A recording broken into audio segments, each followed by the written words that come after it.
반갑습니다. 반갑습니다. 인사하겠습니다. 사랑합니다. 사랑합니다. 사랑합니다. 우와, 이야, 우와, 이야. 참 귀하십니다. 하나님께서 우리의 배움과 또 나눔과 누림을 기뻐하실 줄로 믿습니다. 여러분, 전도에 대해서 배우기만 하면 이게 지식으로 끝나고요. 또 나누기만 하고 끝나면 이건 남 좋은 일 하는 거잖아요. 그런데 누림까지 가야 돼요. 누림. 그래서 배움과 나눔과 누림의 조합을 여러분 가지셔야 되는데, 그래서 일단 배우자, 배움. 잘 배워야 되죠. 그리고 배운 것을 잘 나눠야 되죠. 자, 나누자. 그리고 결국에는 같이 이것을 누리자. 이렇게 배움과 나눔과 누림의 3단계가 우리 삶에 찾아올 때 우리는 비로소 평강을 누리게 돼요. 그래서 배우지 않으면 도전이 없어요. 내가 이만하면 충분하지? 이만하면 괜찮아 라고 생각해버리면 발전도 없고 그때부터는 후퇴하는 거예요. 침체되는 거예요. 그런데 배웠는데 나누지 않으면 어떻게 될까요? 그 배운 것이 나를 자고하게 만들어요. 나를 교만하게 만들고 남을 평가하게 만들어요. 그러다 보니까 나는 배웠는데 너는 안 배웠지? 이런 마음이 되어버리니까 그때부터는 이 배운 것들이 결국 남과의 관계를 끊어지게 하고 내가 고립되게 만들어 버린다는 거죠. 그래서 나눔으로 가야만 그때부터는 함께 하나님의 지혜도 나누고 하나님의 사랑도 나누고 하나님의 평강을 나눌 수 있게 되는 거죠. 그래서 우리가 배우면서 나눔으로 가는 이 단계가 매우 중요한데, 여기서만 또 끝나도 안 된다. 자, 분명히 배우고 나눴는데 행복하지 않아. 왜 그럴까요? 누릴 줄 모르는 거예요. 누린다. 그래서 누리는 시간은 우리가 때로는 홀로 있는 시간에 하나님의 은혜를 떠올려 보기도 하고, 또 때로는 같이 우리 전도하는 분들이랑 전도만 할 게 아니라 한번 같이 차라도 마시면서 서로 오늘 전도했던 이야기도 나누고 서로 격려도 하고 위로도 하고 그리고 사는 이야기도 나누고, 여러분 이런 시간이 필요한 거예요. 그렇게 서로 간에 다시 한번 하나님 안에 누리는 은혜에 대해서 서로 이야기하면서 누리는 시간이 필요합니다. 그래서 여러분 교회가 대그룹과 소그룹이 있잖아요. 그래서 대그룹 예배가 있고 대그룹 활동들이 많이 있는데, 이 대그룹만으로는 채워지지 않는 소그룹의 세계가 또 있어요. 그래서 지금 우리 이 강의를 대그룹 훈련이라고 한다면 소그룹은 뭘까요? 여러분들 지금 짝지어 나가시는 조, 우리 전도하는 조가 바로 소그룹이라고 할 수 있을 거예요. 그러면 그런 데서 또 이야기하면서 같은 시간을 보내면서 누리는 시간들이 필요하다. 그래서 배움이 교육이라고 한다면 또는 훈련이라고 한다면 나눔은 뭘까요? 나눔은 현장 속으로 들어가는 거죠. 현장, 그리고 실천. 배운 것들을 직접 해보고 나누고 실천하는 게 필요하고, 누리는 건 대그룹과 소그룹의 이 시간들을 통해서 특별히 함께하는 행복한 시간들이 필요하다. 자, 행복한 시간들. 이러한 시간들을 여러분들 나눌 수 있을 때, 그럴 때 비로소 여러분들이 성장하게 되고 평강이 찾아온다라고 하는 것을 여러분들 기억하시길 바라요. 그래서 나를 성장시키고 나에게 평강을 주는 시간들은 바로 이러한 배우고 나누고 누리면서 온다라고 하는 것을 기억하시면 좋겠습니다. 자, 그러면 이러한 배움의 시간, 오늘도 배우고 또 나눠서 나가서 나누고 또 나누신 다음에는 같이 조별로 또 누리시고 그리고 들어오시면 참 좋겠는데, 우리가 다시 모여서 우리 조 오늘 어땠어요? 이야기하는 것도 사실 누리는 거예요. 네, 가서 이런 시간을 보냈습니다. 이런 마음을 가졌습니다. 이런 또 은혜가 있었습니다. 라고 하는 누리는 시간들을 서로 갖는 게 참 중요하죠. 자, 6강 제목 한번 읽어볼까요? 시작! 우리라는 공감대를 형성하라. 우리라는 공감대. 전도하면서 이제 우리가 지금 벌써 3기를 하고 있는데 3기 6강 6번째 만남을 하고 있는데, 이제 우리의 전도에 대한 패러다임이 좀 바뀔 때가 되었잖아요. 자, 볼게요. 먼저 이름 쓰시고요. 이름 옆에 여러분들 예쁜 표시 해주시고 1번 복음 전달에 있어서 초점의 변화가 필요하다는 거예요. 초점의 변화.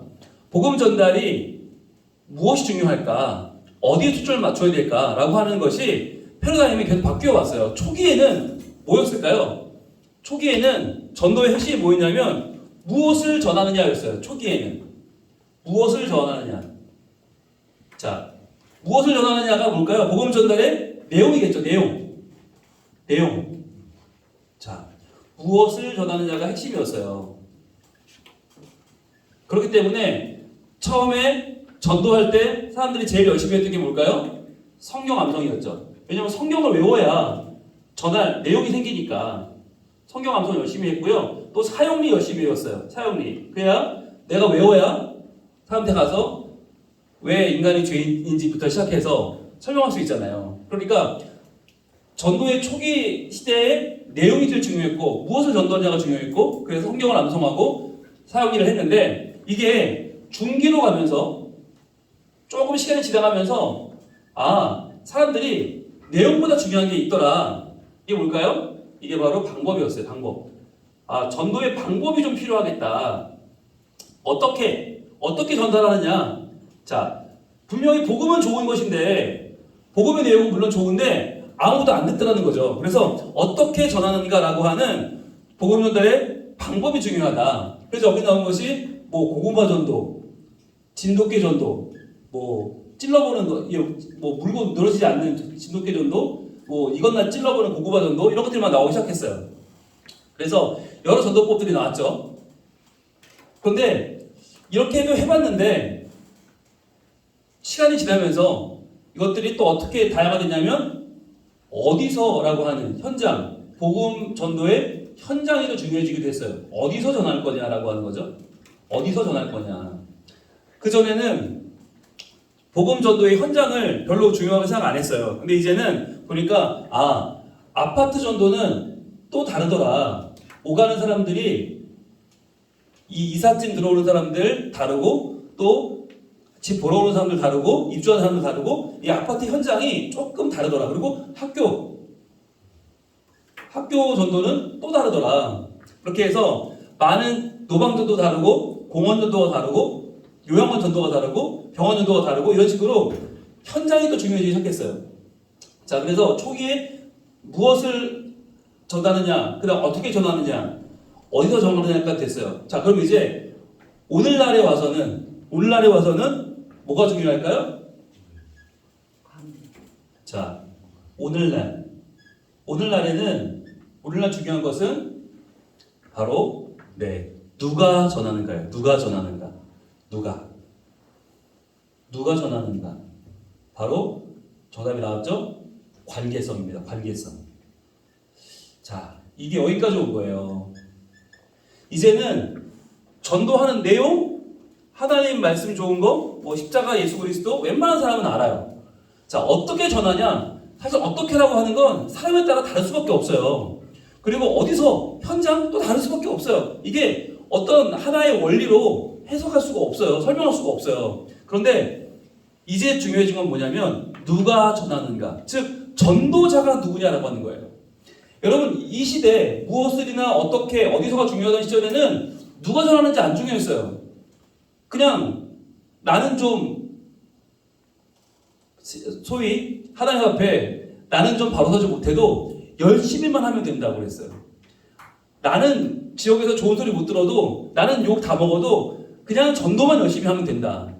그러니까 전도한 사람들이 제일 욕 많이 먹었죠. 지하철 타서 남들 좀 쉬려는데 소리 막 지르고 고래고래 지르고 막 지나가는 사람 붙잡고 예수 안 믿으면 지옥 간다고 막 욕하고 협박하고 막 십자가로 때리려고 그러고 막 이런 것들이 무례해 보이고 그런 것들이 소위 신앙적인 열심이라는 이름으로 매우 불편하게 사람들을 만들어 버렸어요. 그러니까 이제는 누가 전하는가? 그러니까 전하는 사람이 나와 무슨 관계인가? 나랑 하나도 친하지 않은 사람이 처음 보는 사람이 갑자기 불쑥 예수 믿으라고 그럼 누가 믿겠냐고요. 아무도 안 믿지. 그러니까 이제는 우리가 뭐가 중요해졌냐? 과연 저 사람이 나에게 어떤 일을 한 사람이냐? 과연 저 사람이 나와 얼마나 만났냐? 나와 어떤 일들을 같이 해왔는가? 그래서 저 사람이 나에게 어떠한 영향력을 미치고 있었는가라고 하는 것이 중요해진 거죠. 그러니까 불수 전할 게 아니라 그 전에 미리 해야 될 게 있다. 그럼 볼까요? 누가복음 10장 말씀 보면 어떤 사마리아 사람은 여행하는 중 거기 이르러 그를 보고, 자, 그는 누구예요? 도둑 만난 사람이죠. 예루살렘에서 여리고로 가다가 도둑 만난 그 사람을 보고 불쌍히 여겼죠. 불쌍히 여겨. 이게 먼저 중요하죠. 관계의 시작은 긍휼히 여기고부터죠. 불쌍히 여겨야 돼요. 그래야 우리의 관계가 변화되죠. 가까이 가서, 그렇죠? 접근해야 되죠. 가까이 가야 돼요. 기름과 포도주를 그 상처에 붓고 싸매고, 자, 내 것을 내어주는 사랑이죠. 여러분, 전도는 이 세 가지가 필요해요. 예수 믿지 않은 영혼에 대한 긍휼히 여기는 마음이 필요하고, 가까이 다가가는 동작이 필요하고, 또 그에게 기름과 포도주 상처에 붓고 싸매는 나의 가지고 있는 시간과 물질과 정성을 내어주는 그런 단계가 필요하죠. 거기다가 부족해요? 자기 짐승에 태워서 주먹으로 데리고 가서 돌보아 주니라 그랬어요. 그러니까 할 수 있는 내 최소의 노력을 다하는 거죠. 어디까지만 하겠다가 아니라 여기까지는 가능하지만 여기부터는 안 돼가 아니라 나의 것을 다 헌신해서 그 사람에게 관계를 만들어갑니다. 그 이튿날 그가 주막 주인에게 데나리온 2를 주면서 이르되 이 사람을 돌보아 주라. 비용이 더 들면 내가 돌아올 때 갚으리라 하였으니.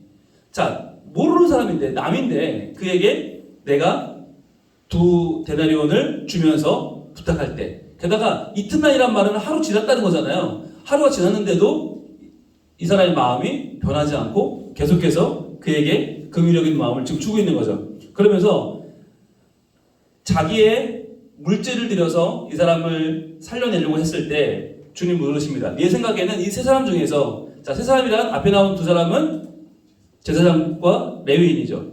이 2 사람은 그냥 지나가 버렸죠. 누가 강도 만난 자의 이웃이 되겠느냐? 자, 누가 이웃이냐? 이게 핵심이죠. 예수님의 질문은 지금도 우리에게 묻고 있는 거예요. 누가 이웃이 되겠느냐? 과연 누가 이웃이 되어서 그들의 영혼을 살려내겠느냐? 아무것도 안 하고 외치기만 하고 전도지만 주고 전화물품만 줘서는 이게 안 되는 거예요.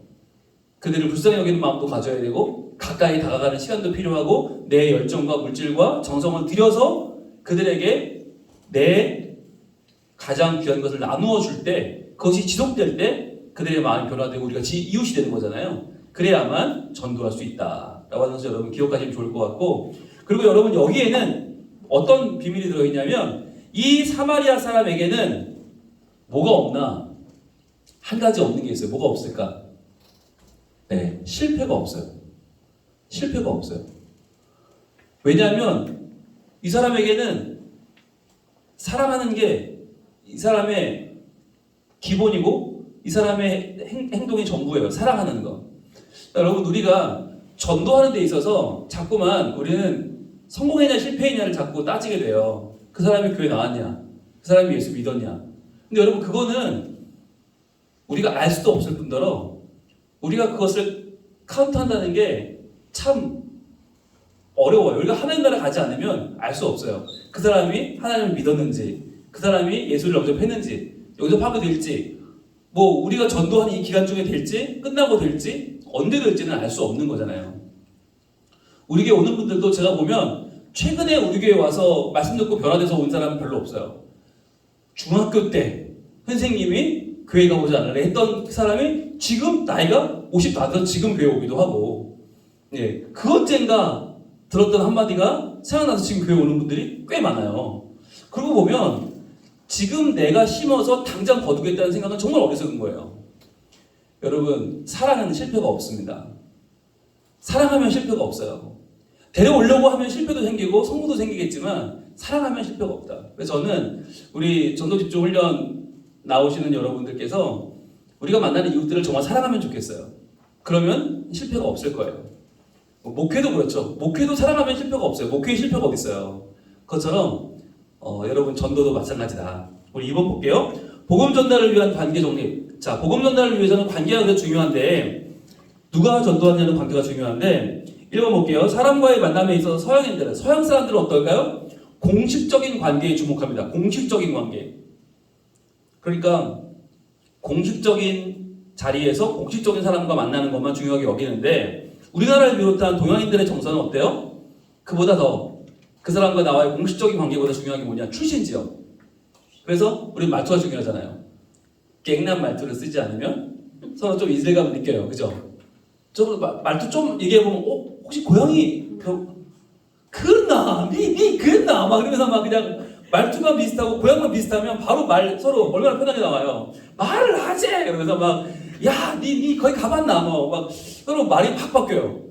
그러니까 저는 서울 사람에게 이렇게 불리할지 몰랐어요. 사람들 이렇게 불리하고 목회 이렇게 불리할지 몰랐어요. 예, 부산 내려오니까 저는 부산에 좀 아는 데도 없죠. 아무것도 없잖아요. 출신지가 여기 아니다 보니까 굉장히 불리해요. 근데 여러분은 다 부산 분들이잖아요. 얼마나 좋아요. 그죠? 얼마나 좋아. 자, 그래서 출신 지역이나 또는 졸업한 학교 이것도 중요하더라고요. 학교 어디 나왔냐. 예, 뻑하면 그래서 얘기하다가 사중? 진짜. 그래서 막 사중 몇 개 막 이러면서 막 쭉쭉쭉 우리 교회 안에 사중파가 있는 거 아시죠? 네. 개파가 크게 형성되어 있습니다. 사중. 예, 저희 둘째 아들도 사중 나왔는데.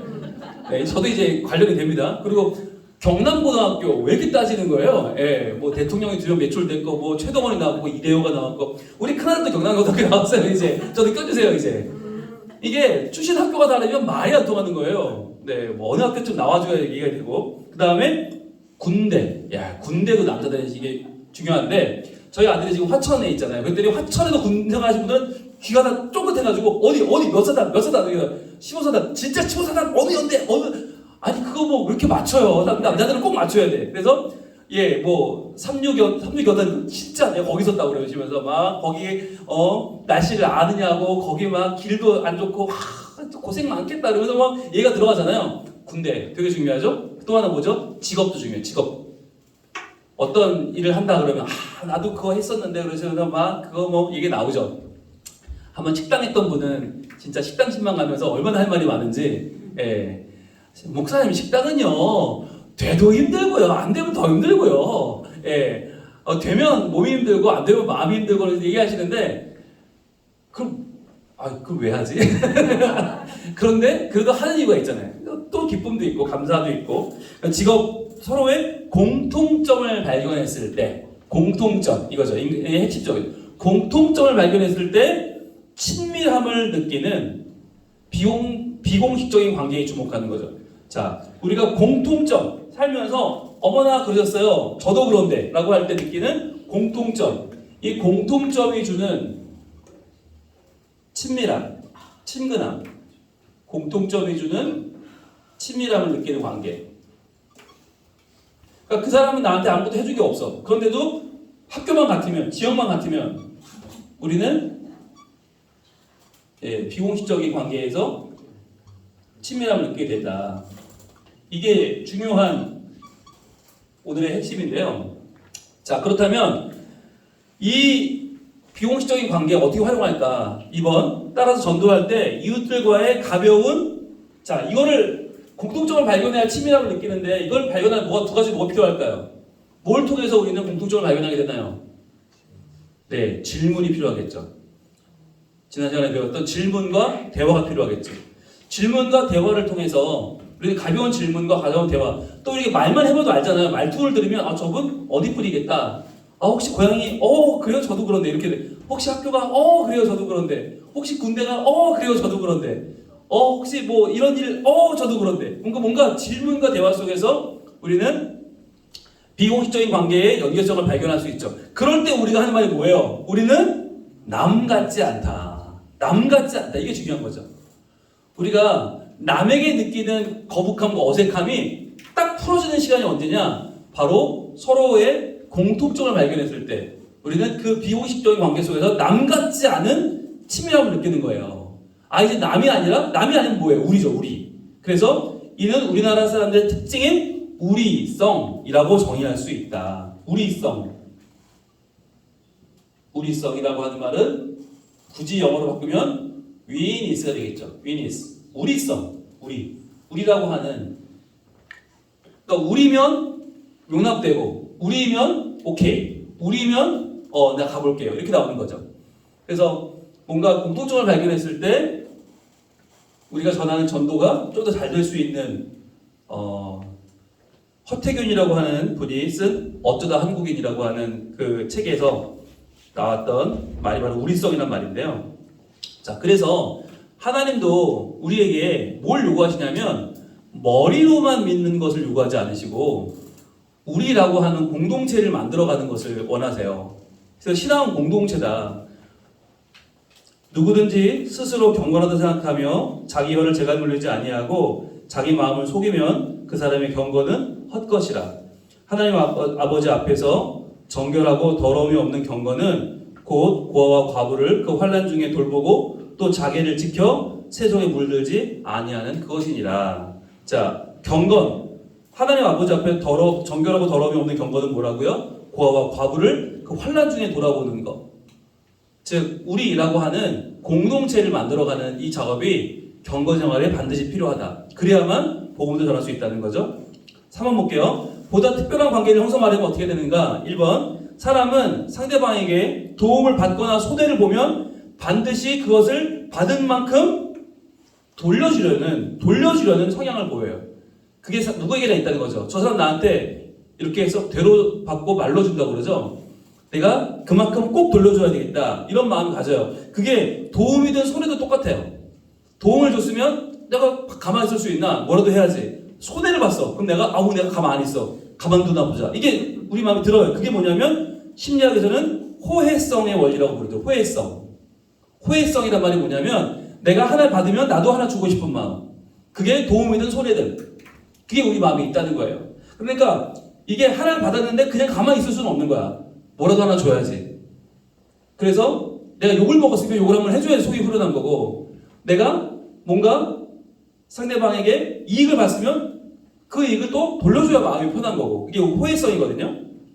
2번 이 원리를 잘 활용하면 전도자가 이웃을 특별하게 생각하고 대할 때 자, 우리가 이웃을 똑같이 대하는 게 아니라 어떤 한 분에게 특별한 마음을 갖고 특별하게 대할 때 이웃도 전도자를 특별하게 반응하는 경험을 볼 수 있어요. 우리가 좀 더 특별한 마음을 가지고 건빵 하나라도 더 마음을 쓸 때 우리가 물티슈 하나라도 생수 하나라도 더 마음을 쓰고 아우 오늘 참 진짜 너무 환대해 주셔서 너무 감사해요. 여기 하나 더 받으세요. 이렇게 하나 더 주는 마음.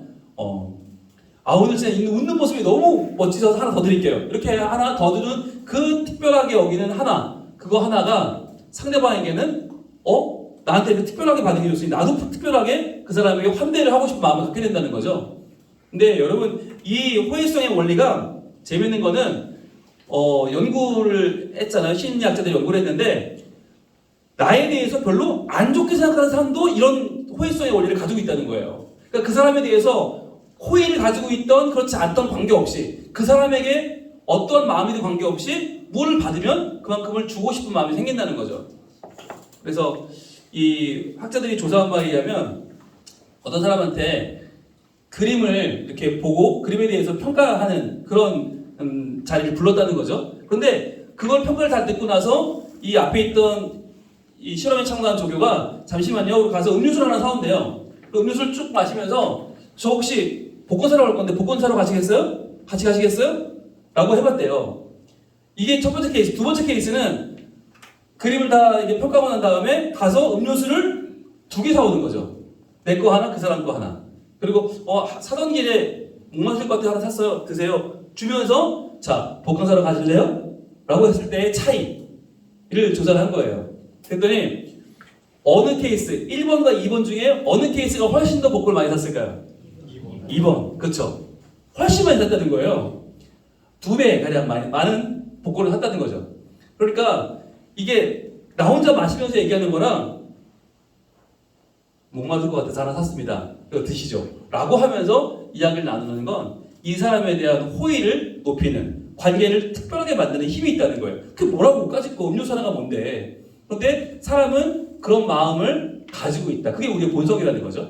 그래서 그 호혜성의 원리를 잘 활용하시면 여러분들이 줄 때 그냥 당연히 주는 것처럼 그냥 휙 던지고 오지 마시고 하나라도 조금 성의 있게 좀 특별하게 또 마음을 담아 드리게 되면 받는 쪽에서는 더 특별하게 여길 수 있다는 거죠. 그래서 3번 심은 대로 거두는 성경의 원리. 자, 심은 대로 거둡니다. 전도도 마찬가지고 여러분 인간관계 모든 게 마찬가지죠.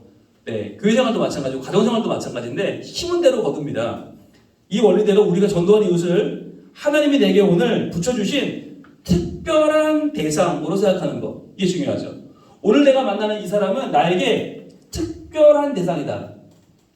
특별한. 그래서 이 사람과의 만남은 오늘 특별한 만남이다 라고 생각하시고 여러분의 특별한 정성으로, 특별한 미소로, 특별한 환대로 그분을 대해드리면 우리가 하나라도 더 베풀려고 나누려는 노력을 하게 된다면 그분에게도 특별한 하루가 될 것이고 또 그분이 우리가 전하는 복음을 듣고 하나님을 마음에 모실 수 있는 그 계기는 오늘 아마 게이지가 하나 옮겨질 거예요.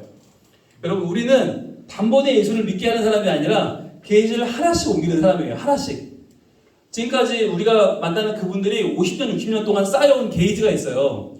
교회에 대해 생각하는 마이너스 게이지가 많단 말이에요. 안 가본 사람들은 마이너스죠. 그걸 점점 해서 플러스로 옮겨와야 그분이 교회에 올 텐데 여기까지 오는 동안에 우리는 지금 게이지를 하나씩 옮기고 있다. 하나씩 옮기고 있다. 그러니까 여러분 생각하시고 오늘도 우리가 하나의 게이지를 옮겼다면 우리는 여러분 충분히 수고하신 거예요. 여러분의 전도에는 성공도 실패도 없다.